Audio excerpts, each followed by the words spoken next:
Hip hop is a constituency now. You know, politicians use that constituency to get elected.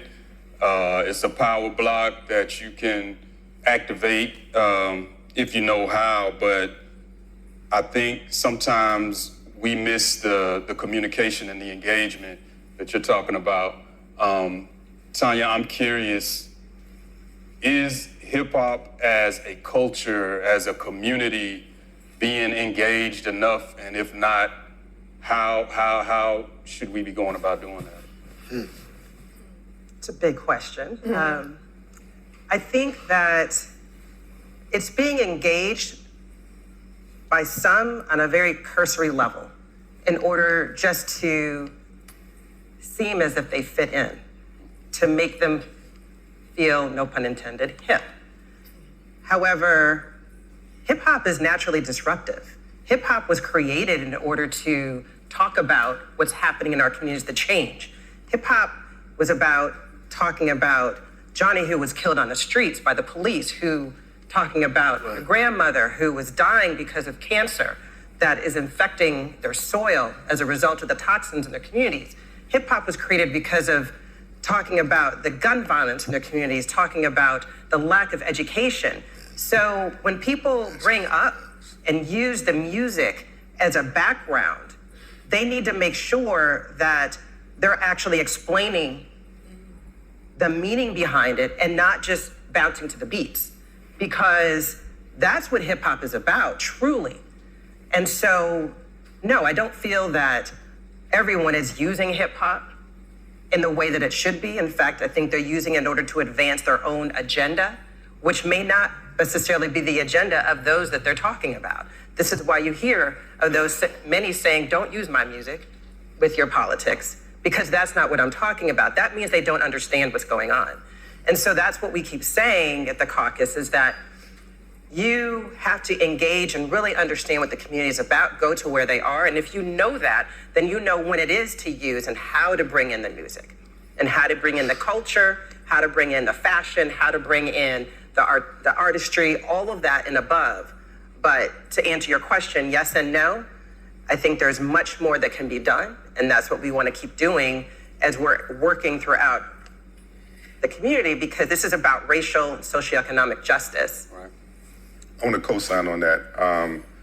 Chuck D famously said that hip hop is Black America's CNN. Right.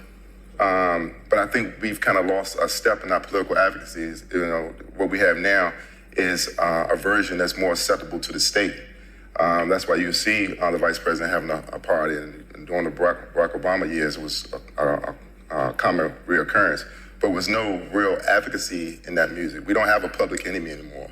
You know, I think Dead Prez is about to come out with another album. I'm excited about that. Right. But we have to have something that reinforces our narrative, you know.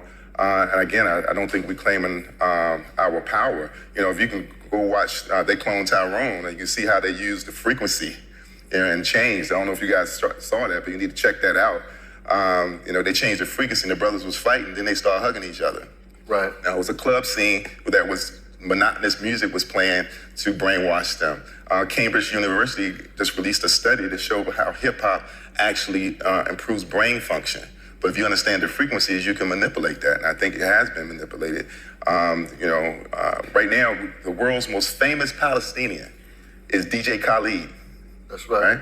And he is mute on a lot of important issues. And just imagine what would happen if he wore a Palestinian Lives Matter t-shirt. He said ceasefire. You know, if for every casualty on both sides, he was like, there's another one and another one, you know. He would change the whole narrative single-handedly. And he could do something with Drake, who's Jewish, you know. But that's not acceptable to the state, and they're more content with being, you know, enjoying the fruits of their labor from our audience of people who have a frequency that's been acceptable to the state. That's really a great point, because the international capacity of hip hop is so underrated that there are hip hop artists probably in every culture you can imagine on the planet. in multiple languages who communicate through the music and through the art form, who have an opportunity to discuss and talk high level on issues that are affecting their lives in their communities right now, in all parts of the world, and talk about that through the music. And I think the vice president was right. This is America's greatest export, but it's being used to sell clothes and sneakers and jewelry and diamonds and cars, to sell material as opposed to the ideas that created the music in the first place. And if we gave this forum an opportunity to talk about those ideas, I think some of the issues that we're dealing with politically and socially become easier for us to solve and engage and confront, as was pointed out. And I think we need to allow that to actually happen.